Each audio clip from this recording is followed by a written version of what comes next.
ಈ social media ಹೀರೋಸಲ್ಲಿ ಇವತ್ತು ನಮ್ಮೊಂದಿಗೆ ಮೊದಲನೇ ಅತಿಥಿಯಾಗಿ ಜಾಯ್ನ್ ಆಗಿದ್ದಾರೆ ಕಲಾ ಮಾಧ್ಯಮದ ರೂವಾರಿ ಪರಮೇಶ್ವರ್. ಕಡುಬಡತನದ ಒಂದು ಕುಟುಂಬದಲ್ಲಿ ಕನಸೇನಾಗಿರುತ್ತೆ ಅಂದರೆ 3 ಹೊತ್ತಿನ ಆಹಾರ ಸಂಪಾದಿಸ್ಕೊಂಡು ಸೋರ್ದೇ ಇರೋ ಒಂದು ಮನೇಲಿ ಇತ್ಕೊಂಡು ಇರಬೇಕು ಅಂತ ಅನ್ನೋದು, ಮಾನ ಮುಚ್ಕೊಂಡು ಬದುಕಬೇಕು ಅನ್ನೋದು ಬಹುತೇಕರ ಕನಸು. ನಮ್ಮ ಮನೇಲೇ ಕುರಿ ಇತ್ತು, ನಮ್ಮ ಮನೇಲೇ ದನಗಳಿದ್ವು, ಹಸುಗಳಿದ್ವು, ಹಾಲು ಕರಿ ಹಸುಗಳು.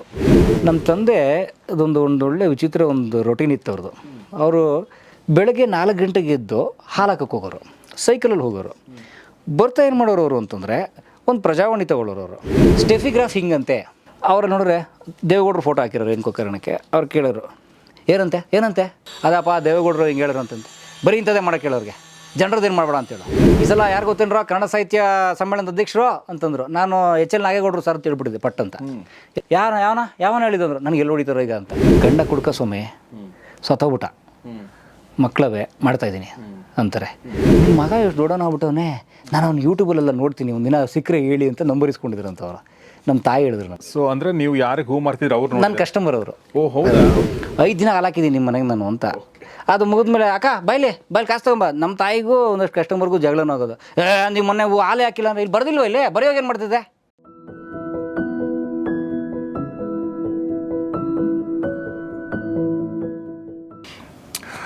ಸ್ನೇಹಿತರೆ ನಮಸ್ಕಾರ. ಗೌರಿ ಶಕ್ಕಿ ಸ್ಟುಡಿಯೋದ ವಿಶೇಷ ಕಾರ್ಯಕ್ರಮ ಸೋಷಿಯಲ್ ಮೀಡಿಯಾ ಹೀರೋಸ್, ನಿಮಗೆಲ್ಲ ಆತ್ಮೀಯ ಸ್ವಾಗತ. ನಾನು ಗೌರೀಶ್.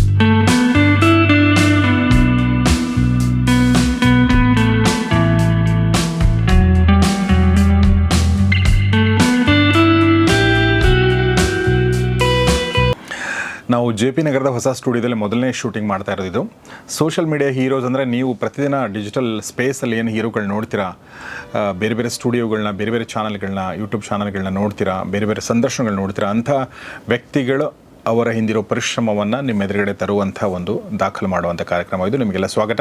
ಈ ಸೋಷಿಯಲ್ ಮೀಡಿಯಾ ಹೀರೋಸಲ್ಲಿ ಇವತ್ತು ನಮ್ಮೊಂದಿಗೆ ಮೊದಲನೇ ಅತಿಥಿಯಾಗಿ ಜಾಯ್ನ್ ಆಗಿದ್ದಾರೆ ಕಲಾ ಮಾಧ್ಯಮದ ರೂವಾರಿ ಪರಮೇಶ್ವರ್. ನಮಸ್ಕಾರ ಪರಮೇಶ್ವರ್ ಅವರೇ. ಸರ್ ನಮಸ್ತೆ ಸರ್, ಹೇಗಿದ್ದೀರಾ? ಚೆನ್ನಾಗಿದ್ದೀನಿ. ನೈಸ್, ತಾವು ಹೇಗಿದ್ದೀರಿ? ಚೆನ್ನಾಗಿದ್ದೀನಿ, ಥ್ಯಾಂಕ್ ಯು. ಸೊ ಮೊದಲನೇದಾಗಿ ನೀವು ನಮ್ಮ ಗೌರಿ ಶಕ್ಕಿ ಸ್ಟುಡಿಯೋಗೆ ಬಂದಿದ್ರಿ ಮುಂಚೆ. ಆವಾಗ ಹಳೆ ಸ್ಟುಡಿಯೋದಲ್ಲಿದ್ದೀವಿ, ಹೊಸ ಸ್ಟುಡಿಯೋಗೆ ಬಂದಿದ್ದೀವಿ. ಹೊಸ ಸ್ಟುಡಿಯೋಗೆ ನಿಮಗೆ ಸ್ವಾಗತ. ನೀವೇ ಮೊದಲನೇ ಅತಿಥಿ ನಮಗೆ. ಓ ನಮ್ಮ ಪುಣ್ಯ. ತುಂಬ ಚೆನ್ನಾಗಿರೋ ಸ್ಪೇಸ್ ಮಾಡ್ಕೊಂಡಿದ್ದೀರಿ. ಅಂದರೆ ನಾವು ಕೇಳ್ತಿದ್ವಿ, ಅಂದರೆ ಬರೀ ಜರ್ನಲಿಸಮ್ ಮಾತ್ರ ಅಲ್ಲ, ಬೇರೆ ಯಾವುದೇ ಕೋರ್ಸ್, ಬೇರೆ ಯಾವುದೇ ಕಲಿಕೆ, ಅಂದರೆ ಸ್ಕಿಲ್ ಬೇಸ್ಡ್, ಕೌಶಲ್ಯ ಆಧಾರಿತ ಯಾವುದೇ ಕಲಿಬೇಕಾದ್ರೂ ಪ್ರಾಯೋಗಿಕವಾದಂಥದ್ದು ಕಲಿಸ್ಬೇಕು. ಥಿಯರಿ ಕಮ್ಮಿ ಇರಬೇಕು, ಪ್ರಾಕ್ಟಿಕಲ್ ಜಾಸ್ತಿ ಇರಬೇಕು ಅಂತ ನೀವು ಮಾಡಿಕೊಂಡ್ರೆ ಇಷ್ಟು ವಿಶಾಲವಾದ ಸ್ಪೇಸಲ್ಲಿ ನಿಮ್ಮದೇ ಆದಂಥ ಕ್ಲಾಸ್ ರೂಮ್, ಅದು ಫುಲ್ಲಿ ಎಕ್ವಿಪ್ಡ್, ಇವತ್ತಿನ ಟೆಕ್ನಾಲಜಿ ಬಳಸ್ಕೊಂಡಿರೋ class room with practicals, with ನಿಮ್ಮ ಸ್ಟುಡಿಯೋ ಎಲ್ಲವೂ ಇದೆ. ಸೊ ನಿಮ್ಮ ಹುಡುಗರನ್ನ 4 ತಿಂಗಳಲ್ಲಿ ಅದ್ಭುತವಾಗಿ ತಯಾರಿ ಮಾಡಿ ಇಂಡಸ್ಟ್ರಿ ಓರಿಯೆಂಟೆಡ್, ಸಮಾಜದ ನಿಜವಾದ ಏನಂತಾರೆ ಸುದ್ದಿಗಳನ್ನು ಹೆಕ್ಕಿ ತರುವಂಥ ಹುಡುಗರನ್ನ ರೆಡಿ ಮಾಡ್ತಿದ್ದಾರೆ. ಸೊ ಒಳ್ಳೆಯದಾಗಲಿ ನಿಮಗೆ ಅಂತ ನಾನು ಕೇಳಿ. ಥ್ಯಾಂಕ್ ಯು ವೆರಿ ಮಚ್ ಪರಮೇಶ್ವರನೇ. ನಾನು ನಿಮ್ಮ ಚಾನಲ್ ಮತ್ತು ನಿಮ್ಮ ಅಭಿಮಾನಿ ಮೊದಲನೇದಾಗಿ, ಮತ್ತು ನನ್ನಂಥ ಲಕ್ಷಾಂತರ ಅಭಿಮಾನಿಗಳು ಕರ್ನಾಟಕದಲ್ಲಿದ್ದಾರೆ.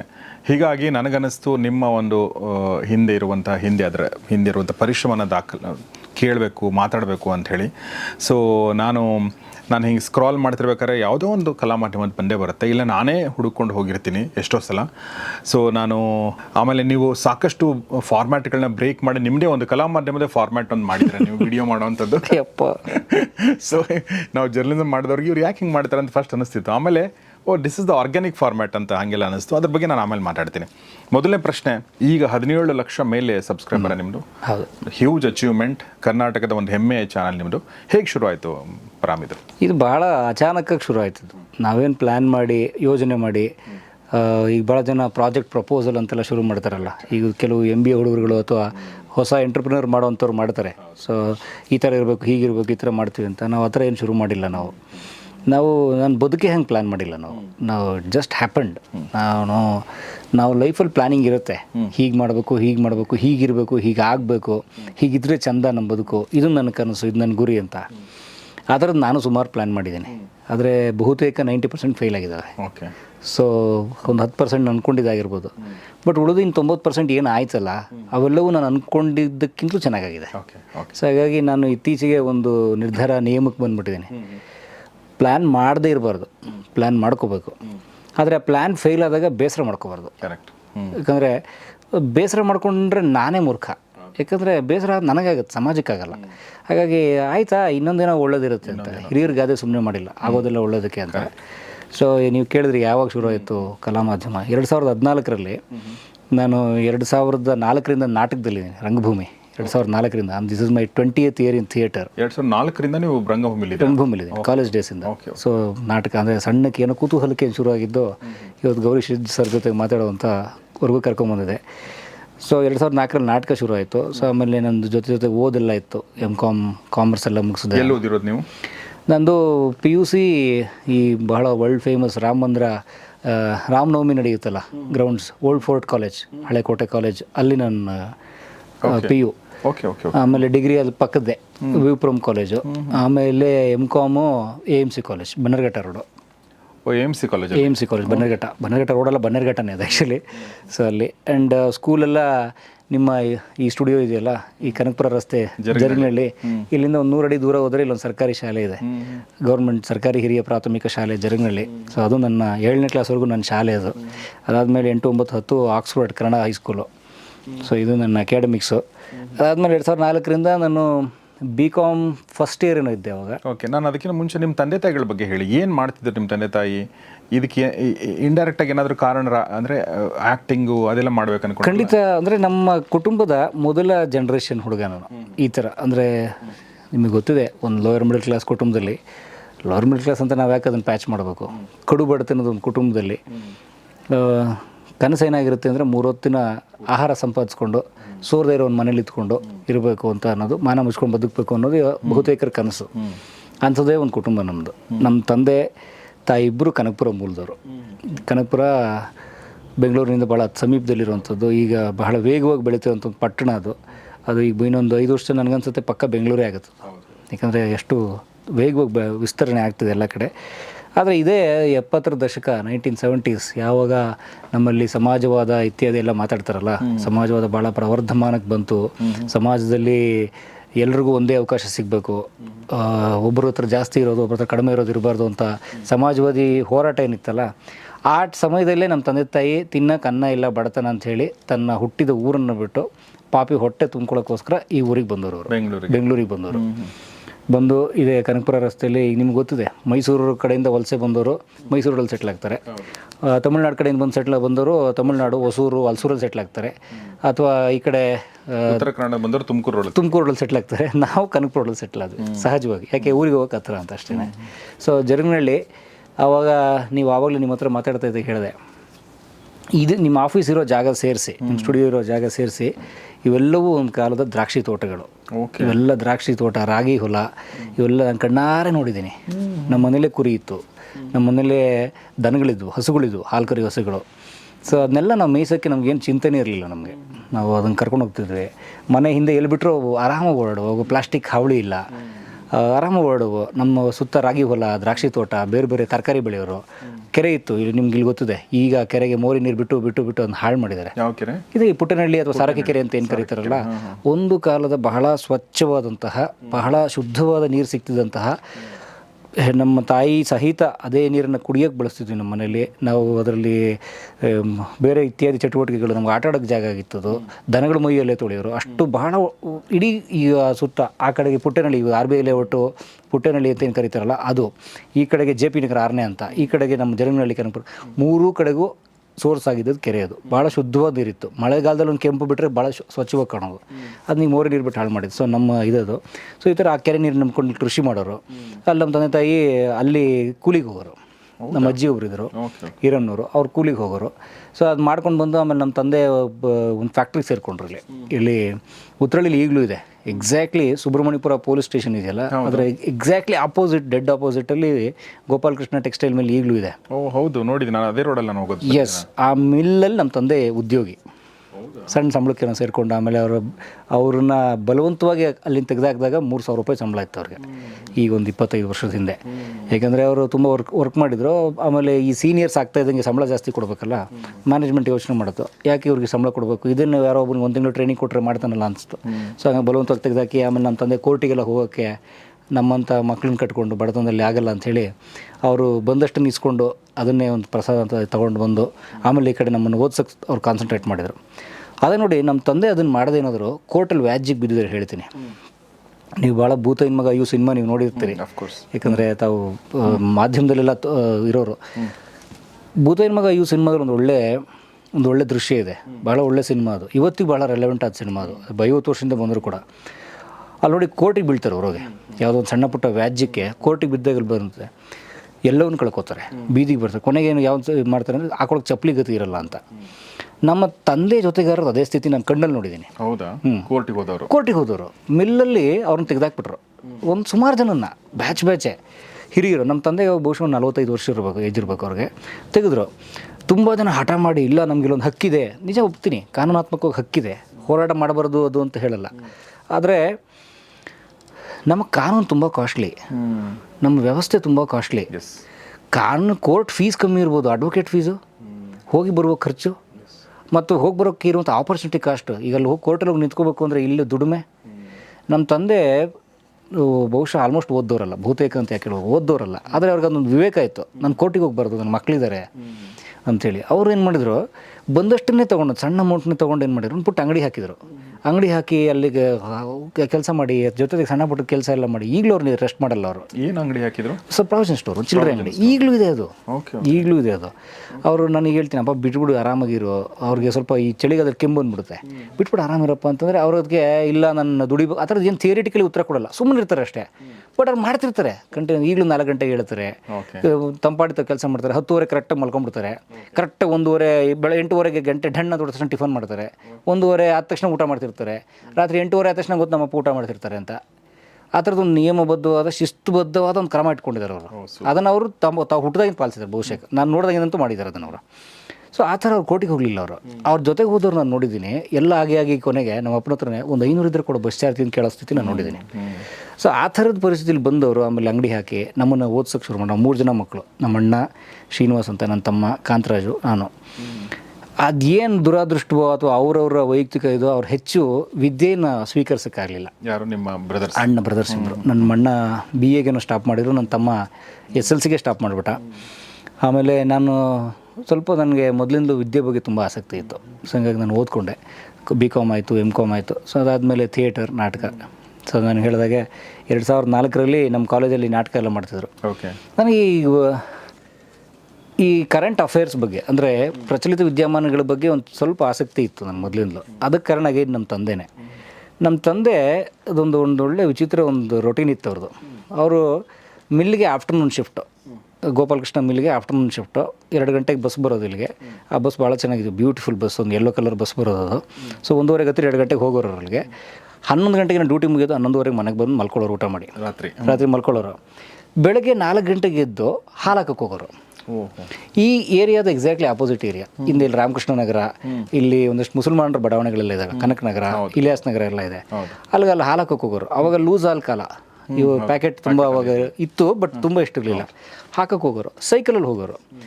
ಬರ್ತಾ ಏನು ಮಾಡೋರು ಅವರು ಅಂತಂದರೆ, ಒಂದು ಪ್ರಜಾವಾಣಿ ತೊಗೊಳ್ಳೋರು ಅವರು. ಪ್ರಜಾವಾಣಿನ ಸೈಕಲ್, ಅಟ್ಲಾಸ್ ಸೈಕಲ್ಲು, ಅದ್ರ ಮುಂದೆ ಹಿಂಗೆ ಚುಚ್ಕೊಂಡು ಅವ್ರನ್ನ ಮನೆಗೆ ಬಂದುಬಿಡೋರು. ಮನೆಗೆ ಬಂದವಾಗ ನಾನು 6ನೇ ಕ್ಲಾಸ್ ಬಹುಶಃ ಓದ್ತಿದ್ದೆ ನಾನು ಅವಾಗ. ಅವ್ರು ಅದನ್ನು ತಂದು ಹಿಂಗೆ ಕೊಡೋರು. ನಮ್ಮಪ್ಪ ಭಾಳ ಕೂಡಿಸ್ಕೊಂಡು ಕಷ್ಟಪಟ್ಟು ಓದೋರು, ಭಾಳ ಕಷ್ಟಪಟ್ಟು ಓದೋರು. ಅಂದರೆ ಉದಾಹರಣೆಗೆ ದೇವೇಗೌಡ ಅಂತಿದ್ರೆ ದೇವೇಗೌಡ ಅಲ್ಲೇನದ ಅಂತ ಕೇಳೋರು ಅವರು ಅಂತ, ಆ ಥರ ಕೇಳೋರು. ಅವ್ರಿಗೇನಾಯ್ತು, ನಾನೊಂದು 6ನೇ ಕ್ಲಾಸಿಗೆ ಬಂದಮೇಲೆ ನನ್ನ ಹತ್ರ ಓದ್ಸೋಕ್ಕೆ ಈಜಿ ಆಯ್ತು, ನಾನು ಕನ್ನಡ ಮಾಧ್ಯಮ, ಓದ್ಸೋಕ್ಕೆ ಇದಾಯಿತು. ತಗೊಳ್ಳ ಇದು ಓದಾ ಅಂದ್ಕೊಡೋರು. ನಾನು ಕುತ್ಕೊಂಡವ್ರು ಓದಿ ಹೇಳಬೇಕಿತ್ತು. ಪ್ರಜಾವಾಣಿ ಎಲ್ಲಿಂದ, ಹೆಡ್ಲೈನಿಂದ ಹಿಡಿದು ಪ್ರತಿ ಪುಟನೂ. ಅವ್ರಿಗೆ ಸ್ಪೋರ್ಟ್ಸ್ ಗೊತ್ತಾಗ್ತಿರ್ಲಿಲ್ಲ, ಕ್ರೀಡೆ ಗೊತ್ತಾಗ್ತಿರ್ಲಿಲ್ಲ, ಆದರೂ ಕೇಳೋರು ಏನದು ಅಂತ. ಸ್ಟೆಫಿಗ್ರಾಫ್ ಹಿಂಗಂತೆ, ಸರಿ ಆಯಿತು, ಆಮೇಲೆ ಹೇಳೋ. ಉದಾಹರಣೆಗೆ ಪೊಲಿಟಿಕ್ಸ್ ತುಂಬ ಆಸಕ್ತಿ ನಮ್ಮ ತಂದೆಗೆ, ಅದು ಬಹುಶಃ ಎಲ್ರಿಗೂ ಆಸಕ್ತಿ ಇರ್ತದೆ.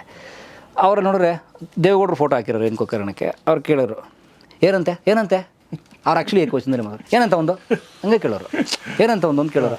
ಅದಪ್ಪ ದೇವೇಗೌಡರು ಹಿಂಗೆ ಹೇಳೋರು ಅಂತಂದು ಬರೀ ಇಂಥದ್ದೇ ಮಾಡೋಕೆ ಕೇಳೋರಿಗೆ, ಜನರದ್ದು ಏನು ಮಾಡಬೇಡ ಅಂತೇಳು, ಹಿಂಗೆ ಮಾತಾಡೋರು. ಬರೀ ದೇವೇಗೌಡರು ಉದಾಹರಣೆ ಹೇಳ್ತಿಲ್ಲ ನಾನು, ಎಲ್ಲರನ್ನೂ ಕೇಳೋ, SM ಕೃಷ್ಣವ್ರು ಬರೋದು ಹಾಗೆ ಮಾತಾಡೋರು, ಈ ಥರ ಮಾತಾಡೋರು, ಎಲ್ಲ ಹೇಳಬೇಕಿತ್ತು. ಆಮೇಲೆ ಕ್ರೈಮ್ ಸುದ್ದಿ ಬರೋದು.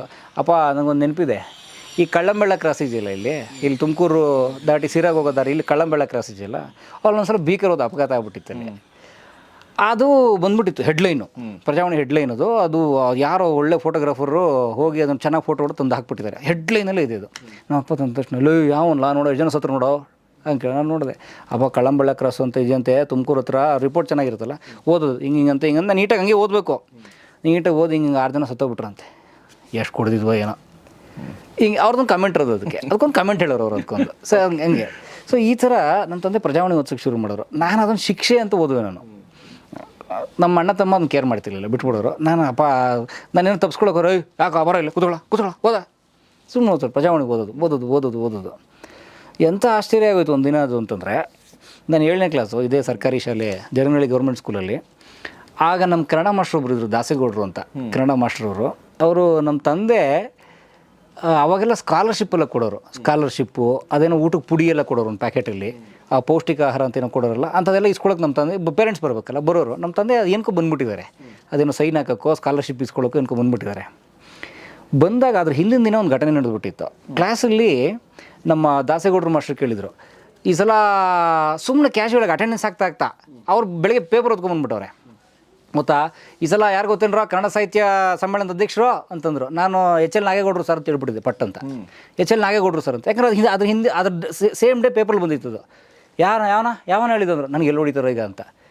ಪರವಾಗಿಲ್ಲ ಕಣ, ಸುಮ್ಮನಾಗಿದ್ರು ಅಷ್ಟೇ. ನೆಕ್ಸ್ಟ್ ಡೇ ನಮ್ಮ ತಂದೆ ಬಂದಾಗ, ನಿಮಗೇನ್ರೇ ಅವ್ನು ಬುದ್ಧವಂತ ರೀ ಅಂದ್ಬಿಟ್ಟಿದ್ರು ಪಟ್ ಅಂತ. ಅದಕ್ಕೆ ನಾವು ಸಾರಿ ನಾವು ಓದ್ತಾನೆ ಸರ್ ಹಾಗೆ ಅಂದರೆ ನೋಡಿ, ಆ ಥರದ್ದು ಮೋಟಿವೇಶನ್ಸ್ ಇದಾವಲ್ಲ. ಸೊ ಆ ಥರ ಸಣ್ಣ ಮೋಟಿವೇಶನ್ಸು ನಮ್ಮನ್ನು ಪುಷ್ ಮಾಡಿತ್ತು ಅದನ್ನು. ಸೊ ನಾವು ಆ ಥರ ಬೆಳೆದು ಬಂದು ನಮ್ಮ ಅಪ್ಬ್ರಿಂಗಿಂಗ್ ನೋಡಿ, ನಮ್ಮ ಮನೆ ತುಂಬ ಶಿಕ್ಷಣ ಇಲ್ಲದೇ ಇರೋ ವಾತಾವರಣ. ನಾವು ಕಮ್ಮಿ ಅಂತ ಹೇಳಿದ್ರೆ ತಪ್ಪಾಗುತ್ತೆ. ಏನಿರಲಿ, ನಮ್ಮ ತಾಯಿ ಅಂತೂ ಸ್ಕೂಲಿಗೆ ಓದೋರಲ್ಲ, ಅವ್ರಿಗೆ ಈಗಲೂ ಏನು ಒಂದು ಅಕ್ಷರ ಓದೋಕ್ಕೆ ಬರೋಲ್ಲ, ಅವ್ರಿಗೆ ಈಗಲೂ ಹೆಬ್ಬೆಟ್ಟೆ. ಆದರೆ ಆಕೆ ವಿವೇಕ ಇದೆಯಲ್ಲ, ಎಥಿಕಲ್ ವಿವೇಕ ಇದೆಯಲ್ಲ, ನಾವು ನಮ್ಮ ಮಾನ ಮರ್ಯಾದೆ ಮುಚ್ಕೊಂಡು ಮಕ್ಕಳನ್ನ ಓದಿಸ್ಬೇಕು, ಅವ್ರೊಂದು ಮಟ್ಟಕ್ಕೆ ಬರಬೇಕು. ಸರೀಕರದ್ರಿ ನಮ್ಮ ಕಡೆ ಒಂದು ಮಾತು ಹೇಳ್ತಾರೆ, ಸರಿ ತಲೆ ಎತ್ತಿ ನಡಿಬೇಕು ನಾವು. ನಮ್ಮ ಅವ್ನು ಹಂಗಂತಾನೆ, ಇವಳು ಹಿಂಗಂತಾಳೆ, ಹಿಂಗೆ ನಾವು ಚೆನ್ನಾಗಿರ್ಬೇಕು ಅನ್ನೋದೊಂದು ಹಠ ಇದೆಯಲ್ಲ, ಅದು ನಮ್ಮ ತಾಯಿ ಭಾಳ ಹಠಮಾರಿ. ಅಂದರೆ ಯಾವುದರಲ್ಲಿ, ನಾನು ಈ ಕೆಲಸ ಹೇಳಿದ್ರೆ ಮಾಡಲೇಬೇಕು, ನನಗೆ ಆರೋಗ್ಯ ಇರಲಿ ಅನಾರೋಗ್ಯ ಇರಲಿ ಏನು ಬೇಕಾದ್ರೂ ಇರಲಿ, ನನ್ನ ಕೊರತೆಗಳೇನು ಬೇಕಾದ್ರೂ ಇರಲಿ, ಆದರೆ ಈ ಕೆಲಸ ಆಗಬೇಕು, ಹಿಂಗಾಗಬೇಕು ಅಂತ ಭಾಳ ಹಠಮಾರಿ. ನಮ್ಮ ತಂದೆ ಈಸಿ ಗೋಯಿಂಗು. ಆ ಹಠ ಬಹುಶಃ ನನ್ನಲ್ಲಿದೆ. ನಾನು ಈಗಲೂ ಅಷ್ಟೇ, ನನಗೆ ಪ್ರತಿದಿನ 3 ವೀಡಿಯೋ ಬರಬೇಕು ಅಂದರೆ ನನಗೆ ಹುಷಾರಿದೆಯೋ ಇಲ್ವೋ, ನಾನು ನಿದ್ದೆ ಮಾಡಿದ್ದೀನೋ ಇಲ್ವೋ, ಊಟ ಇದೆಯೋ ಸೆಕೆಂಡ್ರಿ, ವೀಡಿಯೋ ಬರಬೇಕು. ಜನ ಏನು ಕೇಳ್ತಾರೆ, ಪ್ರತಿದಿನ ಕಲಾ ಮಾಧ್ಯಮದಲ್ಲಿ 3 ವೀಡಿಯೋ ಬರುತ್ತೆ ಅಂತ ನೀನು ಹೇಳಿದ್ದೀಯಾ, ಹಾಕ್ತಿದ್ದೀಯಾ, ಇವತ್ತು ತಪ್ಪಿಸಿದ್ದೀಯಾ, ವಿ ಡೋಂಟ್ ನೋ, ನಿನಗೆ ಏನಾಗಿದೆ ನಾನು ಕೇಳಲ್ಲ, ಅವ್ರು ಕೇಳೋದೇನು ಯಾಕೆ ಬಂದಿಲ್ಲ ವೀಡಿಯೋ ಅಷ್ಟೇ. ಸೊ ಆ ಬದ್ಧತೆಗೆ ನಾವು ಈಗಲೂ ಶೋ ಮಸ್ಟ್ ಗೋ ಆನ್. ಈಗ ನನ್ನ ಪರಮ ಹುಷಾರಿಲ್ಲ ಅಂದರೆ ಅವ್ರಿಗೇನಾಗಬೇಕಾಗಿಲ್ಲ. ಹಾಗಾಗಿ ಅದು ನಮ್ಮ ತಾಯಿಯ ಗುಣ ಅದು. ಸೊ ಆ ಥರದ್ದು. ನಿಮ್ಮ ತಾಯಿ ಬಗ್ಗೆ, ನಿಮ್ಮ ತಂದೆ ಬಗ್ಗೆ ನೀವು ಹೇಳ್ತಿರ್ಬೇಕಾದ್ರೆ ನಮ್ಮ ಮನೇಲೂ ಪ್ರಜಾವಾಣಿ ಬರ್ತಿತ್ತು, ಹಿಂಗೆ ನಂಗೆ ಭಾಳಷ್ಟು ರಿಲೇಟ್ ಆಗ್ತಾ ಇತ್ತು ನೀವು ಹೇಳೋದು. ನಿಮ್ಮ ತಾಯಿ ಬಗ್ಗೆ ನೀವು ಹೇಳ್ತಿರ್ಬೇಕಾದ್ರೆ ಪಿ ಲಂಕೇಶ್ ಒಂದು ಕವನ ಬರ್ತಿದ್ದಾರೆ, ಅವ್ವ ಅಂತ. ಅದು ನಮ್ಮ ತಾಯಿಗೆ ಬರ್ದವ್ರು. ನಾನು ಅದೇ ಹೇಳ್ತಾ ಇರೋದು, ಸೇಮ್ ಅದೇ. ನಿಮ್ಮ ಅವ್ವ ಲಂಕೇಶ್ ಕವನ ಭಾಳ ಚೆನ್ನಾಗಿದೆ, ನೀವು ನೋಡಿ ಜ್ಞಾಪಿಸ್ಬಿಟ್ರೆ. ಲಂಕೇಶು ನನ್ನ ಪರಮ ಗುರು ಅವರು. ನನ್ನವ್ವ ಫಲವತ್ತಾದ ಕಪ್ಪು ನೆಲ, ಅಲ್ಲಿ ಹಸಿರು ಪತ್ರದ ಹರಿವು, ಭಾಳ ಚೆನ್ನಾಗಿ ಬರೀತಾರೆ ಅವರು. ಹಾಗಾಗಿ ಲಂಕೇಶ್ ನನ್ನ ನ್ಯಾಷನಲ್ ಸ್ಕೂಲ್ ಡ್ರಾಮಾದಲ್ಲಿದ್ದಾಗ ಅದು ನಮಗೆ ಟೆಕ್ಸ್ಟ್ ಅದು NSD ಇದ್ದಾಗ ಅದು ನಮ್ಮ ತಾಯಿಗೆ ಬರ್ದು. ಬಹುಶಃ ಲಂಕೇಶ್ ತಾಯಿ ಆಗಿದ್ರೇನೋ. ಲಂಕೇಶ್ ತಾಯಿ ಆಗಿದ್ರು. ಅವರು ಹುಳಿ ಮಾವಿನ ಮರ ಅಂತ ಒಂದು ಆತ್ಮಕಥೆ ಇದೆ, ಅದರಲ್ಲಿ ಅವ್ರ ತಾಯಿ ಬಗ್ಗೆ ಬರೆದಿದ್ದಾರೆ. ಮತ್ತು ಅದೇ ಏನು ಹೇಳಿ ಆ ಕವನ ಕೂಡ ನಾನು ಓದ್ಲಾ? ದಯವಿಟ್ಟು ಓದಿ ಸರ್. ಅವ್ವ, ಇದು ಪಿ ಲಂಕೇಶ್ವರ ಕವನ. ನನ್ನವ್ವ ಫಲವತ್ತಾದ ಕಪ್ಪು ನೆಲ, ಅಲ್ಲಿ ಹಸಿರು ಪತ್ರದ ಹರವು, ಬಿಳಿಯ ಹೂ ಹಬ್ಬ, ಸುಟ್ಟಷ್ಟು ಕಸುವು ನೊಂದಷ್ಟು ಹೂ ಹಣ್ಣು, ಮಕ್ಕಳೊದ್ದರೆ ಅವಳ ಅಂಗಾಂಗ ಪುಲಕ, ಹೊತ್ತ ಬುಟ್ಟಿಯ ಇಟ್ಟು ನರಳಿ ಎವೆ ಮುಚ್ಚಿದಳು ತೆರೆಯದಂತೆ, ಪಲ್ಲ ಜೋಳವ ಎತ್ತಿ ಅಪ್ಪನ್ನ ಮೆಚ್ಚಿಸಿ ತೋಳಬಂದಿಯ ಗೆದ್ದು, ಹೆಂಟೆಗೊಂದು ಮೊಗೆನೀರು ಹಿಗ್ಗಿ, ಮೆಣಸು ಅವರೆ ಜೋಳ ತೊಗರಿಯ ಹೊಲವ ಕೈಯಲ್ಲಿ ಉತ್ತು, ಹೂವಲ್ಲಿ ಹೂವಾಗಿ ಹೆಸರು ಗದ್ದೆಯ ನೋಡಿಕೊಂಡು ಯೌವನವ ಕಳೆದಳು ಚಿಂದಿಯ ಸೀರೆ ಉಟ್ಟಿಕೊಂಡು, ಸತ್ತಳು ಈಕೆ ಬಾಗು ಬೆನ್ನಿನ ಮುದುಕಿಗೆಷ್ಟು ಪ್ರಾಯ, ಎಷ್ಟು ಯುಗಾದಿಯ ಚಂದ್ರ ಒಲೆಯದ್ರು ಹೋಳಿಗೆಯ ಸಂಭ್ರಮ. ಬೇರೆ ಬೇರೆ ಕಡೆ ಬೇರೆ ಬೇರೆ ಸುಸ್ವಲ್ಪ ಇದೆ. ಅಲ್ಲ, ಮೊದಲ ಇದೇ ಇದೆಯಲ್ಲ, ಪಲ್ಲವಿನೇ ಇದೆಯಲ್ಲ, ನನ್ನವ್ವ ಫಲವತ್ತಾದ ಕಪ್ಪು ನೆಲ, ಅಲ್ಲಿ ಹಸಿರು ಪತ್ರದ ಹರಿವು, ಬಿಳಿಯ ಹೂ ಹಬ್ಬ, ಸುಟ್ಟಷ್ಟು ಕಸುವು. ನೋಡಿ, ಎಷ್ಟು ಸಲ ಈ ಮುದುಕಿ ಅತ್ತಳು ಕಾಸಿಗೆ, ಕೆಟ್ಟ ಪೈರಿಗೆ, ಸತ್ತ ಕರುವಿಗೆ, ಎಷ್ಟು ಸಲ ಹುಡುಕುತ್ತಾ ಊರೂರು ಅಲೆದಳು ತಪ್ಪಿಸಿಕೊಂಡ ಮುದಿ ಎಮ್ಮೆಗೆ. ಸತಿ ಸಾವಿತ್ರೆ ಜಾನಕಿ ಉರ್ಮಿಳೆಯಲ್ಲ, ಚರಿತ್ರೆ ಪುಸ್ತಕದ ಶಾಂತ ಶ್ವೇತ ಗಂಭೀರೆಯಲ್ಲ, ಗಾಂಧೀಜಿ ರಾಮಕೃಷ್ಣರ ಸತಿಯಂತಲ್ಲ, ದೇವರ ಪೂಜಿಸಲಿಲ್ಲ, ಹರಿಕತೆ ಕೇಳಲಿಲ್ಲ, ಮುತ್ತೈದೆಯಾಗಿ ಕುಂಕುಮ ಕೂಡ ಇಡಲಿಲ್ಲ, ಬನದ ಕರಡಿಯ ಹಾಗೆ ಚಿಕ್ಕ ಮಕ್ಕಳ ಹೊತ್ತು ಗಂಡನ್ನ ಸಾಕಿದಳು, ಕಾಸು ಗಂಟಿಕ್ಕಿದಳು, ನೊಂದ ನಾಯಿಯ ಹಾಗೆ ಬೈದು ಗೊಣಗಿ ಗುದ್ದಾಡಿದಳು. ಸಣ್ಣತನ, ಕೊಂಕು, ಕೆರೆದಾಟ, ಕೋತಿಯ ಹಾಗೆ ಎಲ್ಲರ ಮನೆತನದ ಉದ್ಧಾರ ಸೂತ್ರ. ಈಕೆ ಉರಿದೆದ್ದಾಳು, ಮಗ ಕೆಟ್ಟರೆ ಗಂಡ ಬೇರೆ ಕಡೆ ಹೋದಾಗ ಮಾತ್ರ. ನೋಡಿ ಏನು ಬ್ಯೂಟಿಫುಲ್ ನೋಡಿ. ಬನದ ಕರಡಿಗೆ ನಿಮ್ಮ ಭಗವದ್ಗೀತೆ ಬೇಡ. ನನ್ನವ ಬದುಕಿದ್ದು ಕಾಳು ಕಡ್ಡಿಗೆ, ದುಡಿತಕ್ಕೆ, ಮಕ್ಕಳಿಗೆ, ಮೇಲೊಂದು ಸೂರು ಅನ್ನ ರೊಟ್ಟಿ ಹಚ್ಚಡಕ್ಕೆ, ಸರಿಕರೆ ಎದುರು ತಲೆ ಎತ್ತಿ ನಡೆಯಲಿಕ್ಕೆ. ನೋಡಿ, ಇವಳಿಗೆ ಮೆಚ್ಚುಗೆ, ಕೃತಜ್ಞತೆಯ ಕಣ್ಣೀರು. ಹೆತ್ತದ್ದಕ್ಕೆ, ಸಾಕಿದ್ದಕ್ಕೆ, ಮಣ್ಣಲ್ಲಿ ಬದುಕಿ ಮನೆಯಿಂದ ಹೊಲಕ್ಕೆ ಹೋದಂತೆ ತಣ್ಣಗೆ ಮಾತನಾಡುತ್ತಲೇ ಹೊರಟು ಹೋದದ್ದಕ್ಕೆ. 1963ರಲ್ಲಿ ಬರೆದಿರುವಂಥ ಕವನ. ನೀವು ಹೇಳ್ತಿರ್ಬೇಕಾದ್ರೆ ಅದೇ ನನಗೆ ಬರ್ತಾ ಇತ್ತು ನನಗೆ. ಲಂಕೇಶ್ ನಾನು ಹೇಳೋದಂತ ಜೀನಿಯಸ್ ಮನುಷ್ಯ ಅಂತಂದರೆ ನೋಡಿ, ಅವ್ರು ಬರೆದಿರೋದು ತನ್ನ ತಾಯಿ ಬಗ್ಗೆ ಇರ್ಬೋದು. ಅಂದರೆ ಒಂದು ಕವನ ಹೇಗೆ ಸಾರ್ವಕಾಲಿಕವಾಗಿ ಉಳಿಯುತ್ತೆ ಅನ್ನೋಕ್ಕೆ 63 2014 60 ವರ್ಷ ಆಯಿತು. 60 ವರ್ಷ ಆಯಿತು. 60 ವರ್ಷ ಆದರೂ ಕವನ ಇವತ್ತು 24 ಇವತ್ತು ಕೂತ್ಕೊಂಡು ನಾವು ಇವತ್ತು ಬರೆದು ಕೊಟ್ಟಂಗಿದೆ ಅದು. ಮತ್ತು ನೋಡಿ, ನನ್ನ ತಾಯಿನೂ ರಿಲೇಟ್ ಆಗ್ತಾಳೆ, ನಿಮ್ಮ ತಾಯಿ ರಿಲೇಟ್ ಆಗ್ತಾರೆ. ಬಹುಶಃ ಯಾರ್ಯಾರು ಹಳ್ಳಿಗಾಡಿನ ಹೆಣ್ಮಕ್ಳು, ಹಳ್ಳಿಗಾಡಿನ ಯಾಕೆ ಸರ್, ದಿನ ಬೆಳಗ್ಗೆ ಬನ್ನಿ, ನಮ್ಮ ಮನೆ ಇರೋದು ಚಿಕ್ಕಲ್ಸಂದ್ರ ಗೌಡನಪಳ್ಳಿ ಪಕ್ಕದಲ್ಲಿ ಹೆಣ್ಮಕ್ಳೆಲ್ಲ ಗಾರ್ಮೆಂಟ್ಸಿಗೆ ಕೆಲಸಕ್ಕೆ ಹೋಗ್ತಾರೆ. ಪ್ರತಿದಿನ ಅದನ್ನು ನೋಡೋಕ್ಕೆ ಕಲಿಯೋರ್ಗೆ ಎಂಥ ದೃಶ್ಯ ಅದು ಅಂತಂದರೆ, ಪ್ರತಿ ಹೆಣ್ಣುಮಕ್ಳು ಇಡೀ ಟ್ರಾಫಿಕ್ ಜಾಮ್ ಆಗಿರ್ತಾರೆ ರಸ್ತೆ. ಹೆಣ್ಣುಮಕ್ಳು ಒಂದು ಇರುವೆ ಸಾಲ್ ಥರ ನೀಟ್ ಕೈಲಿ ಒಂದು ಟಿಫನ್ ಬಾಕ್ಸು ಒಂದು ತೋಳು ಬ್ಯಾಗ್ ಹಾಕೊಂಡು ಒಂದು ಗಾರ್ಮೆಂಟ್ಸ್ ಇದೆ, ನೀಟಾಗಿ ಒಳಗಡೆ ಹೋಗ್ತಿರ್ತಾರೆ. ಚಾರ್ಲಿ ಚಾಪ್ಲಿನ್ ಸಿನಿಮಾದ ಒಂದು ದೃಶ್ಯ ಕಂಡಂಗೆ ಕಾಣುತ್ತೆ ನನಗೆ ನೋಡ್ತಿದ್ರೆ. ಅಂದರೆ ಅವ್ರೆಲ್ಲ ದುಡಿತಿರೋದು ಯಾಕೆ? ತಮ್ಮ ಬಂಗಾರಕ್ಕೆ, ತಮಗೊಂದು ರೇಷ್ಮೆ ಸೀರೆಗ, ತನ್ನ ಮಕ್ಕಳು ಚೆನ್ನಾಗಿ ಓದಬೇಕು, ತನ್ನ ಮಕ್ಕಳು ಈ ಕ್ಯೂನಲ್ಲಿ ನಿಂತ್ಕೋಬಾರ್ದು, ಅಥವಾ ಒಳಗಡೆ ಇರೋ ಯಾರೋ ಒಬ್ಬ ಮ್ಯಾನೇಜರ್ ಥರ ನನ್ನ ಮಕ್ಕಳಾಗಬೇಕು, ಇನ್ನೂ ಪುಣ್ಯ ಇದ್ದರೆ ಆ ಕಂಪ್ನಿ ಮಾಲೀಕರಾಗಬೇಕು ತನ್ನ ಮಕ್ಕಳು. ಅಂದರೆ ಪ್ರತಿ ಹೆಣ್ಣು ಮಕ್ಕಳು ಹೋರಾಟ ಅದು. ಒಂದು ಘಟನೆ ನಿಮ್ಗೆ ಹೇಳಲೇಬೇಕು ಗೌರೀಶ್, ತಮಗೆ ಅರ್ಥ ಆಗುತ್ತೆ. ಮಾಧ್ಯಮ ಲೋಕದಲ್ಲಿರೋ, ಸಮಾಜ ಗ್ರಹಿಸಿರೋರು, ನಮ್ಮ ಸಮಾಜ ಏನಾಗ್ತಿದೆ ಅನ್ನೋಕ್ಕೆ. ಲಂಕೇಶ್ ಅದು ಬರ್ಕೊಟ್ಟು ಹೋದ್ರಲ್ಲ, ನಾನು ಕರ್ನಾಟಕ ಎಲ್ಲ ಸುತ್ತು ವಿಡಿಯೋ ಮಾಡ್ತಿರ್ತೀನಿ, ಹಳ್ಳಿಗಳು ನೋಡ್ತಿರ್ತೀನಿ. ಒಂದು ಕಡೆ ಹೋಗ್ತೀನಿ, ಯಾವುದೋ ಒಂದು, ನೀವು ಉದಾಹರಣೆಗೆ ನೀವು ಉತ್ತರ ಕರ್ನಾಟಕದವರು, ಸುಮ್ಮನೆ ಒಂದು ಹೈವೇಗೆ ಹೋಗಿ ದುರ್ಗ ದಾಟ್ಬಿಡಿ, ದಾಟಿ ಮುಂದೆ ಹೋಗಿ ರಸ್ತೆ ಪಕ್ಕ ಹೋಟ್ಲ್ ಇಟ್ಟಿರುವಂಥ ಯಾವುದೋ ಹೆಣ್ಣುಮಗಳನ್ನ ಮಾತಾಡಿಸಿ, ಆಕೆನ ಕೇಳಿ ನೋಡಿ, ಏನು ತಾಯಿ ಕತೆ, ನಾನಂತೂ ಅಂಥದ್ದು ವೀಡಿಯೋಸೇ ಸುಮಾರು ಮಾಡಿದ್ದೀನಿ, ಏನು ತಾಯಿ ನಿನ್ನ ಕತೆ, ಯಾಕೆ ಇದನ್ನು ಮಾಡಿದ್ಯಾ, ಹೇಗೆ ನಡೀತದೆ ಅಂತ. ಗಂಡ ಕುಡ್ಕ ಸೊಮೆ ಸತ್ತೋಗ್ಬಿಟ್ಟ, ಮಕ್ಕಳವೇ ಮಾಡ್ತಾಯಿದ್ದೀನಿ ಅಂತಾರೆ. ಅಥವಾ ಬೇಡ, ಯಾಕೆ ತಾಯಿ ಮಾಡ್ತಾಯಿದ್ಯಾ ಅಂತ ಕೇಳಿ, ಗಂಡ ಕುಡ್ಕ ಸೊಮೆ ನೋಡಿ ಅಲ್ಲಿ ಬಿದ್ದವನೇ, ನೋಡಿ ಎರಡು ಸಣ್ಣ ಮಕ್ಳು ಎರಡವೆ, ಇವು ಸ್ಕೂಲ್ಗೆ ಹೋಗ್ಬೇಕು ಮಾಡ್ತೀನಿ ಅಂತಾಳೆ. ಅಥವಾ ಯಾಕಮ್ಮ ಮಾಡ್ತೀನಿ, ಇಬ್ಬರು ಹೆಣ್ಮಕ್ಳು ಇದ್ರು ಅಂತ ಕೇಳಿ, ನಾನು ಸೊಸೆ ಸ್ವಾಮಿ ಮಾಡ್ತಾಯಿದ್ದೀನಿ, ನನ್ನ ಮಗಳು ಸ್ವಾಮಿ ಗಂಡ ಕುಡ್ಕ, ಮಗಳಿಗೆ ಅಳಿಯ ಗಂಡ ಕುಡ್ಕೊಂತ ತಂದ್ಬಿಟ್ಟು ನನ್ನ ತಪ್ಪು ಮಾಡ್ತಾಯಿದ್ದೀನಿ. ಎಲ್ಲಾದರೂ ಹೋಗಿ ಮೆಜಾರಿಟಿ ಹೆಣ್ಮಕ್ಳು ಕೆಲಸ ಮಾಡೋ ಕಡೆ ಕೇಳಿ, ಕುಡ್ತದ ಸಮಸ್ಯೆಗಳೇ. ಪ್ರತಿ ಹಳ್ಳಿಗಳು ಕುಡ್ತದ ಕೂಪುಗಳಿವತ್ತು. ಅಂದರೆ ನಾವು ಹಳ್ಳಿಗೆ ಶಿಕ್ಷಣ ಕೊಡಬೇಕಿತ್ತು, ಆರೋಗ್ಯ ಕೊಡಬೇಕಿತ್ತು. ನಾನು ಮೊನ್ನೆ ಸುಮ್ಮನೆ ನನ್ನ ಮಗಳನ್ನ ಎಲ್ಲ ಡ್ಯಾನ್ಸ್ ಕ್ಲಾಸಿಗೆ ಬಿಟ್ಟಾಗ ಸುಮ್ಮನೆ ಯಾವುದೋ ಒಂದು ಅವಧಿ ಮ್ಯಾಗ್ಝೈನ್ ಇದೆಯಲ್ಲ ನಮ್ಮ JN ಮೋಹನ್ ಅವ್ರದ್ದು, ಅಲ್ಲಿ ಅದೊಂದು ಅಮರ್ತ್ಯ ಸೇನ್ ಅವ್ರ ಒಂದು ಆರ್ಟಿಕಲ್ ಬಂದಿತ್ತು, Nobel laureate Kannada Indian Amartya Sen ಅವರು. ಒಂದು ಸರ್ಕಾರ, ಒಂದು ಜವಾಬ್ದಾರಿಯುತ ಸರ್ಕಾರ ಒಂದು ಆ ದೇಶದ ನಾಗರಿಕರನ್ನ ತುಂಬ ಸುಖವಾಗಿಡಬೇಕು ಅಂದರೆ ಮಾಡಬೇಕಾದ್ರೆ ಎರಡು ಕೆಲಸ ಅಂತೆ.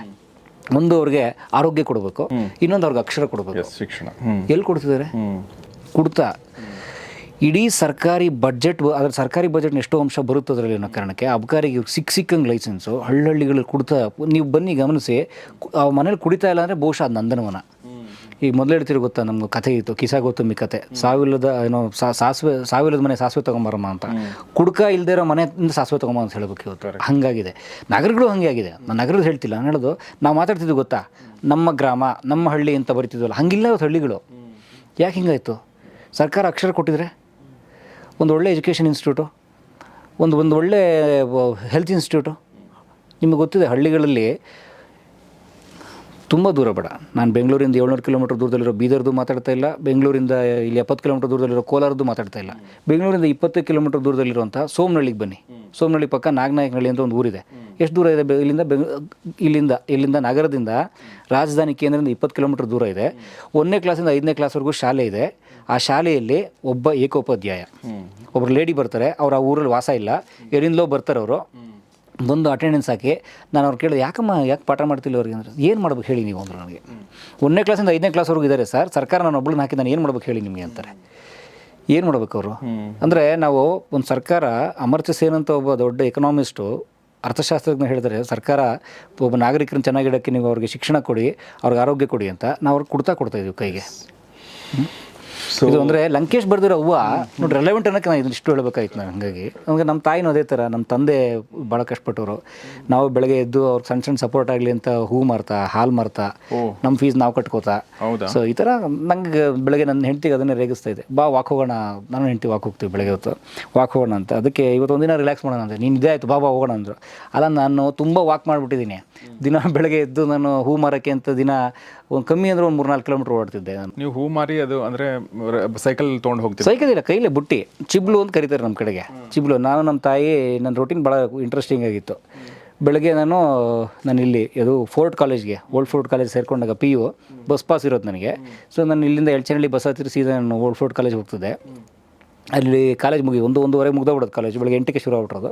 ಒಂದು ಮುಗಿದ್ರೆ ಮಾರ್ಕೆಟ್ ಹತ್ರ ನಡ್ಕೊಂಡು ಹೋಗ್ಬಿಡೋದು. ಮಾರ್ಕೆಟಲ್ಲಿಂದ ಅಲ್ಲಿ ಹೂ ತೊಗೊಳ್ಳೋದು, ಅಲ್ಲಿ ಹೂವಿನ ಮಾರ್ಕೆಟ್ ಇದೆ. ಹೂ ತೊಗೊಳ್ಳೋದು, ತೊಗೊಂಡು ಕಾಲೇಜ್ ಬ್ಯಾಗಲ್ಲಿ ಹಾಕೊಳ್ಳೋದು, ಬಸ್ ಹತ್ತೋದು. ಪಾಸ್ ಇದೆ, ಮನೆಗೆ ಬರೋದು 3 ಗಂಟೆ 4 ಗಂಟೆ ಹೊತ್ತು ಬರ್ತಿದ್ದೆ ನಾನು. ಬಂದು ನಾನು ನನ್ನ ತಾಯಿ ಹೂ ಕಟ್ಟಕ್ಕೆ ಶುರು ಮಾಡೋದು. ಮಲ್ಲಿಗೆ ಹೂವು ಸೀಸನ್ ಮಲ್ಲಿಗೆ ಹೂವು, ಕಾಕಡ ಹೂವು ಸೀಸನ್ ಕಾಕಡ ಹೂವು, ಸೇವಂತಿಗೆ ಇದ್ದರೆ ಸೇವಂತಿಗೆ, ಚೆಂಡು ಹೂವು ಇದ್ದರೆ ಚೆಂಡು ಹೂವು, ಹೂ ಕಟ್ಟೋದು ನಾವು ಅದನ್ನು. ನಮ್ಮ ತಾಯಿ ಜೊತೆಗೆ ಸೇರಿ ನಾನು ತುಂಬ ಚೆನ್ನಾಗಿ ಸ್ಪೀಡಾಗಿ ಹೂ ಕಟ್ಟೋದು ಕಲ್ತ್ಬಿಟ್ಟಿದ್ದೆ ನಾನು. ಈಗಲೂ ಕೊಡಿ ಒಂದಷ್ಟು ಕಟ್ಟು ತೋರಿಸ್ಬಿಡ್ತೀನಿ ನಿಮಗೆ. ಸೊ ನಂಗೆ ಭಾಳ ಇಷ್ಟ. ಸೊ ಅದು ಮುಗಿತಿತ್ತು ರಾತ್ರಿ 8-9 ಗಂಟೆ ಆಗೋದು. ಕೆಲವು ಸಲ ಹಬ್ಬ, ಈ ವರಮಹಾಲಕ್ಷ್ಮಿ ಹಬ್ಬ, ಗೌರಿ ಹಬ್ಬ ಎಲ್ಲ ಇದ್ದರೆ ಜಾಸ್ತಿ, ಯಾಕಂದರೆ ಅದು ನಮ್ಗೆ ರೇಟ್ ಜಾಸ್ತಿ ಬರೋ, ಸ್ವಲ್ಪ ಆದಾಯ ನಮಗದು. ಸೊ ಅವಾಗ ಜಾಸ್ತಿ ತರ್ತಿದ್ದೆ ನಮ್ಮ ತಾಯಿ. ಸೊ ಅವಾಗ ಲೇಟ್ ಆಗೋದು. ಸೊ ಅದನ್ನು ನಾನು ನಮ್ಮ ಮನೆಯ ಸುತ್ತ ಒಂದು 3-4 ಕಿಲೋಮೀಟ್ರ್ ಅದನ್ನು ಮಾರ್ತಿದ್ದೆ ನಾನು. ಸೊ ಅವಾಗ ಒಂದಷ್ಟು ಬರೋದು. ನಾನು ವ್ಯಾಪಾರ ಕಲ್ತಿದ್ದೆ ಅವಾಗ ನಾನು. ನನಗೆ ಈಗ ತುಂಬ ಜನ ಅಂತಾರೆ, ನೀನು ಯೂಟ್ಯೂಬರ್ ಆದರೂ ಕೂಡ ಬಿಸ್ನೆಸ್ ಮಂತರ ಯೋಚನೆ ಮಾಡ್ತೀನಿ. ನಾನು ಇವತ್ತು ಯೂಟ್ಯೂಬರ್ ಆದಮೇಲೆ ಕಲ್ತಿಲ್ಲ ಅದನ್ನು. ನಮ್ಮ ತಾಯಿ ನನ್ನ ಚಿಕ್ಕವನಿದಾಗ ಕಲಿಸಿದ್ದಾರೆ ಅದನ್ನು. ನಾನು ಅವಾಗಲೇ ಬಿಸ್ನೆಸ್ ಮನ್ ₹2 ಹೂ ಮಾರ್ತಿದ್ದಾಗಲೇ ಕಲ್ತಿದ್ದೀನಿ ನಾನು. ಏನು ಮಾಡ್ತಿದ್ರಿ ನೀವು ಅದನ್ನು? ರಾತ್ರಿ ಮಾರಿ ರಾತ್ರಿ ಎಲ್ಲ ಕಟ್ಟಿ ಬೆಳಗ್ಗೆ ಮಾರ್ಬಿಡೋದು. ಬೆಳಗ್ಗೆ ಮಾರ್ಬಿಡೋದು. ಒಂದು 30 ಮೊಳ ಮಲ್ಲಿಗೆ ಹೂವನೋ, ಒಂದು 25 ಮೊಳ ಕಾಕಡನೋ. ಎಷ್ಟು ಬರೋದು ನಿಮಗೆ? ನಮಗೆ ₹2 ಹೋಗಿತ್ತು. ನಾನು ಈಗ ಅದನ್ನು ಅಂತಿರ್ತೀನಿ. ಎಲ್ಲರೂ ಪಾಪ ಸಿಗ್ನಲಲ್ಲಿ ಹೆಣ್ಮಕ್ಳು ಬಂದು ಹೂ ತೊಗೊಳ್ಳೇ, ನನ್ನ ಹೆಂಡತಿಗೆ ಒಂದು ರೂಲ್ ಥರನೇ ಮಾಡಿಬಿಟ್ಟಿದ್ದೀನಿ. ನಿಂಗೆ ಹೂ ಬೇಕಾ ಬೇಡವಾ ನಂಗೆ ಗೊತ್ತಿಲ್ಲ, ಯಾರನ್ನ ಬಂದು ಸಿಗ್ನಲ್ ಹೂ ಕೇಳೋ ನೀನು ತಗೋಬೇಕು ಅಂತ ಹೇಳಿದ್ದೀನಿ. ನೀನು ಎಮೋಷ್ನಲ್ ಅಂತಾರೆ, ಈಗ ತಪ್ಪೇನು ಅಂತೀನಿ ನಾನು ಅದಕ್ಕೆ. ಸೊ ಈಗ ₹20 ₹30 ಕೇಳ್ತಾರೆ ಹೆಣ್ಮಕ್ಳು. ನಾನು ಮರೋ ₹2 ಇತ್ತು. I am talking about 2003-4. Okay, ಆ ಟೈಮು ಇಲ್ಲ, ಇನ್ನೂ ಹಿಂದೆ 2003-4 ನಾನು ಡಿಗ್ರಿಲಿದ್ದೆ. ಐ ಆಮ್ ಟಾಕಿಂಗ್ ಅಬೌಟ್ 98 ಟೈಮಲ್ಲಿ. ಸೊ ಅವಾಗ ಹಾಗಾಗಿ ಅದು ಒಂದು ₹150 ನನ್ನ ಪ್ರತಿದಿನದ ಆದಾಯ ಅವಾಗ ನನಗೆ. ಸೊ ತುಂಬ ಚೆನ್ನಾಗಿತ್ತು ಅವಾಗ ನನಗದು. ಆಮೇಲೆ ನಮ್ಮ ಭಾರತದ ಬಡತನದ ಕುಟುಂಬದ ಪ್ರತಿನಿಧಿ ಥರ ನೀವು ಅನ್ನಿಸ್ತಾ ಇದ್ದೀರಿ ನನಗೆ. ಇಲ್ಲ, ನಾನು ಯಾವ ಉತ್ಪ್ರೇಕ್ಷೆ ಇಲ್ಲ. ಯಾರನ್ನ ಕೇಳಿದವರು ಉತ್ಪ್ರೇಕ್ಷೆ ಅಂತಂದರೆ ನಾನು ಏನು ಮಾಡೋಕ್ಕಾಗಲ್ಲ. ಒಂದು ಅಕ್ಷರ ಉತ್ಪ್ರೇಕ್ಷೆ ಇಲ್ಲ. ನಾನು ಈಗ ಯೂಟ್ಯೂಬರ್ ಆದಮೇಲೆ ನಾನು ಎಲ್ಲಿ ಮಾಡ್ತಾಯಿದ್ದೆ ಗೊತ್ತಾ? ನಮ್ಮ ಮನೆ ಜರಗನಹಳ್ಳಿ ಚರ್ಚ್ ರೋಡು. ಅದ್ರ ಎದುರುಗಡೆ ನಮ್ಮದು ಸ್ವಲ್ಪ ಅಂದರೆ ಅದು ಹಳ್ಳಿ, ಇದು ಜರಗನಹಳ್ಳಿ ಅಂದರೆ ಹಳ್ಳಿ. ಅದ್ರ ಎದುರುಗಡೆ ಒಂದು ಹೊಸ ಲೇಔಟ್ ಇತ್ತು, ಮುನ್ಸಾಂಪ ಲೇಔಟು, ಮುನ್ಸಂಜೀವಪ್ಪ ಲೇಔಟ್ ಅಂತ ಅದ್ರ ಹೆಸರು. ಅದು ಸ್ವಲ್ಪ ಆವಾಗ ಡೆವಲಪ್ಡ್ ಲೇಔಟು. ಸೊ ನಾವು ಹಳ್ಳಿಗರು, ನಮ್ಮ ಎದುರುಗಡೆ ಒಂದು ಸಿಟಿ. ನನ್ನ ಟಾರ್ಗೆಟ್ ಅದು, ಇವ್ರಿಗೆ ಮಾರ್ಬೇಕು ನಾನು ಅಂತ. ತಗೊಳ್ಳೋರು. ಸೊ ಹಂಗಿಲ್ಲ. ಅಲ್ಲಿ ಒಬ್ಬರು ಲೇಡಿ ಬಂದು ಹೇಳಿದ್ರಂತೆ, ನಿಮ್ಮ ಮಗ ಎಷ್ಟು ದೊಡ್ಡವನ ಆಗ್ಬಿಟ್ಟವನೇ, ನಾನು ಅವ್ನು ಯೂಟ್ಯೂಬಲ್ಲೆಲ್ಲ ನೋಡ್ತೀನಿ, ಒಂದಿನ ಸಿಕ್ಕರೆ ಹೇಳಿ ಅಂತ ನಂಬರ್ ಇಸ್ಕೊಂಡಿದ್ರಂತ ಅವರು. ನಮ್ಮ ತಾಯಿ ಹೇಳಿದ್ರು ನಾನು. ಸೊ ಅಂದರೆ ನೀವು ಯಾರಿಗೆ ಹೂ ಮಾರ್ತಿದ್ರು? ಅವ್ರು ನನ್ನ ಕಸ್ಟಮರ್ ಅವರು. ಓ ಹೌದಾ? ಓಕೆ, ಏನು ಕಸ್ಟಮರ್. ನಾನು ಬಂದು ನಮ್ಮ ತಾಯಿಗೆ, ನಮ್ಮ ಮನೆ ಮುಂದೆ ಪಾಸ್ ಆಗುವಾಗ, ನಮ್ಮ ತಾಯಿ ಅಂಗಡಿ ಇದೆಯಲ್ಲ, ನಮ್ಮ ತಾಯಿ ತಂದಿದ್ದು, ಅಲ್ಲಿ ಕೂತಿದ್ರಂತೆ. ಸೊ ಪಾಸ್ ಆಗುವಾಗ, ಓ ಅಕ್ಕ ನಿಮ್ಮ ಮಗ ಯೂಟ್ಯೂಬಲ್ಲಿ ನೋಡ್ತೀನಿ, ನಮ್ಮ ಮನೆಗೆ ಹೂ ಆಗ್ತಿದ್ದು ಹುಡುಗ ಅಲ್ವ ಅದು ಅಂತ ಕೇಳಿದ್ರಂತೆ. ಹೂನಮ್ಮ ಅಂತ ಹೇಳಿದಕ್ಕೆ, ಆಯಿತು ಒಳ್ಳೆ ಹುಡುಗ ಬಿಡಿ ಹೆಂಗೆ ಅಂತ ಅಂದ್ಬಿಟ್ಟು ಹೋದ್ರಂತೆ. ಅಂದರೆ ನನಗೆ ಖುಷಿ ಆಗುತ್ತೆ. ಯಾಕೆ ಗೊತ್ತಾ? ನನ್ನ ಮಗ ಬಗ್ಗೆ ಹೇಳಿದ್ರು ಅಂತಲ್ಲ, ನನ್ನ ತಾಯಿ ಜೊತೆಗೆ ಹೋಗಿ ಹೇಳಿದ್ರಲ್ಲ ಅದನ್ನು ಅಂತ. ಅವ್ರಿಗೇನು ಅನಿಸ್ತೇಳಿ ಅವರು, ನಾನು ನೋಡಿದ್ದೀನಿ ನಿಮ್ಮ ತಾಯಿದು ಒಂದು ಇಂಟ್ರೆಸ್ಟಿಂಗ್ ಘಟನೆ ಇದೆ. ಅವ್ರಿಗೆ ಅಕ್ಷರ ಇರ್ತಿರಲ್ಲ, ಎಷ್ಟು ಚೆನ್ನಾಗಿ ಬರೆಯೋರು ಅವರು ಅಂದರೆ. ಈಗ ಅವರು ಬೆಳಗ್ಗೆ ಎದ್ದು ಇದೇ ಕನಕನಗರ, ರಾಮಕೃಷ್ಣ ನಗರದಲ್ಲಿ ಹಾಲಾಕೋರು. ಅವರು ಕೂಡ ಹಾಲಾಗ್ತಿದ್ರು. ಹೌದು, ನಮ್ಮನೆಯಲ್ಲಿ ಓತ್ಲ ಹೊಡೆದವ್ರಿಂದ ಯಾರೂ ಇಲ್ಲವೇ ಇಲ್ಲ. ಹಾಗಾಗಿ ದುಡಿಲೇ ಬೇಕಿತ್ತು ನಮಗೆ. ದುಡಿಮೆ ಆಹಾರ ಅಷ್ಟೇ ನಮ್ಗೆ, ಈಕ್ವಲ್ ಟು ಊಟ ಅಷ್ಟೇ ನಮಗೆ. ನಮ್ಮ ತಾಯಿ ನಾನು ಇಂಡಿಪೆಂಡೆಂಟಾಗಿ ಹೋದ್ಮೇಲೆ ನಾನು ಹೂ ಮಾಡ್ತಿದ್ದೆ ಸಪ್ರೇಟಾಗಿ ಆ ಮುನ್ಸಂಜೋಪ ಲೇಔಟಲ್ಲಿ. ಅದಕ್ಕೆ ಒಂದು 5 ವರ್ಷಕ್ಕೆ ಮುಂಚೆ ನಮ್ಮ ತಾಯಿ ಹಿಂದೆ ಹೋಗ್ಬಿಡುವೆ. ನಮ್ಮ ತಾಯಿ 2 ಕೈಲಿ ಹಾಲು ಕ್ಯಾನ್ ತೊಗೊಂಡೋರು, ಒಂದು ಎಕ್ಸ್ಟ್ರಾ ಕ್ಯಾನ್ ನಾನು ಹಿಡ್ಕೊಂಡು ಹೋಗ್ಬಿಡ್ತಿದ್ದೆ ನಮ್ಮ ತಾಯಿ ಜೊತೆಗೆ. ಅಲ್ಲಿ ಹೋದಾಗ ನಮ್ಮ ತಾಯಿಗೆ ಅಕ್ಷರ ಬರಲ್ವಲ್ಲ, ಸಾಲ ಕೊಡಬೇಕು. ಲೆಕ್ಕ ಹೆಂಗಿಡೋದು ಅದನ್ನು? ನಾನು ಹೂ ಮಾರುವಾಗ ಏನು ಮಾಡಿದ್ರೆ ಪುಟ್ಟದೊಂದು ಡೈರಿ ಇಟ್ಕೊಳ್ವೆ. ಅದಕ್ಕೆ ಈ ಪೆನ್ಗಿನೆಲ್ಲ ಆವಾಗಲೇ ನನಗೆ ಅಭ್ಯಾಸ ಬಂದಿರೋ, ನನಗೆ ಇದೇ ನಾನು ಕಾಲೇಜ್ ಕಲಿಸಿದ ವಿದ್ಯೆ ಅಲ್ಲ ಅದು. ಸೊ ಇದನ್ನು ಇಟ್ಕೊಂಡು ನೀಟಾಗಿ ಬರ್ಕೊಂಬರ್ತಾಯಿದ್ದೆ. ಲಕ್ಷ್ಮಕ್ಕ ಹಿಂಗೆ ಅಂತೆಲ್ಲ ಬರ್ಕೊಂಬರ್ತಿದ್ದೆ. ನಮ್ಮ ತಾಯಿ ಚೆನ್ನಾಗಿ ಬರೆಯೋರು. ಅವ್ರೇನು ಮಾಡೋರು ಅಂದರೆ ಒಂದು ಮಸಿ ತುಂಡು ಇಟ್ಕೊಂಡಿರೋರು. ಇಲ್ಲಿ ಹಾಲು ಕ್ಯಾನ್ ಇದೆಯಲ್ಲ, ಹಾಲು ಕ್ಯಾನ್ ಏನು ಮಾಡೋರು, ಫಸ್ಟು ಹೋಗಿ ಮೊದಲನೇ ಮನೇಲಿ ಹಾಲು ಕೊಟ್ಟ ತಕ್ಷಣ ಕ್ಯಾನ್ ಉಲ್ಟಂಗೆ ಇಟ್ಬಿಡೋರು. ಸೊ ಅದೇನಾಗೋದು, ಒಂದು ಬೌಲ್ ಥರ ಆಗೋದು. ಹಾಲು ಮುಗಿದ್ಮೇಲೆ ಅಲ್ಲ, ಹಾಲು ಇದ್ದಾಗಲೇ ಏನು ಮಾಡೋರು, ಕ್ಲೋಸ್ ಮಾಡ್ಕೊಂಡು ಹಾಲು ತೊಗೊಂಡು ಹೋಗ್ತಿದ್ವಿ. ಮೊದಲನೇ ಮನೆಗೆ ಹಾಲು ಕೊಟ್ಟ ಮೇಲೆ ಏನಾಗೋದು, ಹಂಗೆ ಶುರು ಆಗೋದು ಸೀರೀಸು. ಸೊ ಪ್ರತಿ ಸಲ ಕ್ಯಾನ್ ಟೈಟಾಗಿ ಹಾಕಿ ತೆಗಿತಿರ್ಲಿಲ್ಲ. ಸೊ ಆ ಹಾಲು ಕ್ಯಾನ್ ಹಿಂಗೆ ಮುಚ್ತೀವಲ್ಲ, ಆ ಮುಚ್ಕೊಂಡು ಹಿಂಗೆ ಉಲ್ಟಾ ಇಟ್ಟರೆ ಹಾಲು ಮೇಲೆ ಸೊ ಅದೊಂದು ಬೌಲ್ ಥರ ಆಗೋದಿಲ್ಲ ಅದ್ರೊಳಗಡೆ ಒಂದು ಮಸಿ ತುಂಡು ಇಟ್ಟಿರೋರು ಯಾವಾಗಲೂ ಮಸಿ ತುಂಡು. ನನಗೆ ನಮ್ಮ ತಾಯಿ ಏನು ಮಾಡೋರು, ಹೋಗೋರು ಈಗ ನಿಮ್ಮ ಮನೆ ಗೌರಿ ಸರ್ ಮನೆಗೆ ಹಾಲು ಕೊಡ್ತಾರೆ, ಈಗ ಮುಟ್ಟಿದ್ರೆ ನೀವು ಹೊಡಿತೀರಿ. ಈಗ ಆವಾಗ ಕಾಲ ಅಷ್ಟು ಚೆನ್ನಾಗಿತ್ತದು. ಮನೆಗಳು ಸುಣ್ಣ ಹಚ್ಚಿರೋರು. ನಮ್ಮ ತಾಯಿ ಏನು ಮಾಡೋರು, ಒಂದಿನ ಹಾಲು ಎದುರುಗಡೆನೆ ಬರೆದ್ಬಿಡೋದ, ಮನೆ ಮೇಲೆ ಬರೆಯೋರು ಅವರು. ಅಲ್ಲಿ ಹೋಗಿ ಅದು ಒಂದು ಗೀಟ್ ಹಾಕೋರು, ಕರಿ ಕಲರು ಮುಸಿ ತೊಗೊಂಡು ಸುಮ್ಮನೆ ಹಿಂಗೆ ಗೀಟ್ ಹಾಕೋರು. 2 ಗೀಟ್ ಹಾಕೋರು, 4ನೇ ಗೀಟ್ ಆದಮೇಲೆ 5ನೇ ಗೀಟ್ ಹಿಂಗೆ ಹೊಡಿಯೋರು. 5 ದಿನ ಹಾಲು ಹಾಕಿದ್ದೀನಿ ನಿಮ್ಮ ಮನೆಗೆ ನಾನು ಅಂತ. ಅದು ಮುಗಿದ್ಮೇಲೆ ಅಕ್ಕ ಬಾಯ್ಲಿ ಕಾಸು ತಗೊಂಬ. ನಮ್ಮ ತಾಯಿಗೂ ಒಂದಷ್ಟು ಕಸ್ಟಮರ್ಗೂ ಜಗಳನೂ ಆಗೋದು. ನೀವು ಮೊನ್ನೆ ಹಾಲೇ ಹಾಕಿಲ್ಲ ಅಂದರೆ ಇಲ್ಲಿ ಬರ್ದಿಲ್ವ, ಇಲ್ಲೇ ಬರೆಯೋವಾಗ ಏನು ಮಾಡ್ತಿದ್ದೆ, ಬರ್ದಿದ್ದೀನಿ ತಾನೇ ಇಲ್ಲಿ ಅಂತ. ಸೊ ಈ ಥರದ್ದು ಲೆಕ್ಕಾಚಾರ ನಮ್ಮ ತಾಯಿದು. ಸೊ ಹಾಗೆ ಆ ಥರದ್ದು ಇದು. ಸೊ ಇವೆಲ್ಲ ಲೆಕ್ಕ ನಾನು ಕಲ್ತಿದ್ದು. ಆಮೇಲೆ ನನಗೆ ಓದಿದ್ದೆ ಕಾಮರ್ಸು, ಆಮೇಲೆ ಲೆಕ್ಕ ಅಫ್ಷಿಯಲಾಗಿ ಕಲೀಲೇಬೇಕಾಯ್ತು ನಾನು. ಸೊ ಆ ಥರದ ಬದುಕು. ಬ್ಯೂಟಿಫುಲ್. ವೆಂಕಟೇಶ್ ತಾಯಿ ಇದ್ದಾರಲ್ಲ ಅವನ ಬದುಕು ನಮ್ಮದೆಲ್ಲ. ಸೊ ಹಾಗಾಗಿ ಬಟ್ ಈ ನೀವು ಕಾಮರ್ಸ್ ಮಾಡಿದ್ರಿ, ಆಮೇಲೆ ನೀವು ಅಭಿನಯದ ಕಡೆ ನಿಮ್ದು ಗೀಳ, ನಾನು ಯೂಟ್ಯೂಬಿಗೆ ಬರ್ತೀನಿ, ಯೂಟ್ಯೂಬ್ ಹೆಂಗೆ ಶುರು ಮಾಡಿದ್ರು ಅನ್ನೋದ್ರ ಬಗ್ಗೆನೇ ಮಾತಾಡ್ತಾ ಇದ್ದೀವಿ. ಬಟ್ ಹಿನ್ನೆಲೆ ಸ್ವಲ್ಪ ತಿಳ್ಕೊಳ್ಳೋಣ ಅಂತ ಇದನ್ನು ಕೇಳ್ತಾ ಇದ್ದೀನಿ.